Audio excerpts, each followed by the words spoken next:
ও আমারে বিয়ার আগ্রহ দেখা যা করা দরকার ও আমারে তা করছে, আমি ওরে না বলছি। দীর্ঘ 3 বছর প্রেম করে প্রেমিকাকে ছেড়ে পালিয়েছে প্রেমিক, কিন্তু সেই তরুণীও কম নয়। তরুণী সেই প্রেমিকের বাড়িতে গিয়ে অনশন শুরু করেছে। ঘটনাটি ঘটেছে ভোলা জেলায়। মেয়েটি সম্ভবত নবম-দশম শ্রেণীর একজন শিক্ষার্থী এবং তার প্রেমিক পুরুষ কলেজ ছাত্র। তাদের দীর্ঘ 3 বছরের সম্পর্ক ছিল। মোটামুটি পরিবারের সকলেই তাদের এই প্রেমের বিষয়টি জানত, এমনকি তাদের বিয়ের ব্যাপারেও সম্মতি ছিল।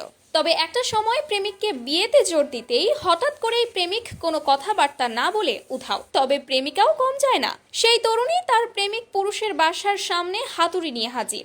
এখন ওই প্রেমিক পুরুষের বাসার লোকজনও তাকে আর সেই বাসায় ঢুকতে দিচ্ছে না।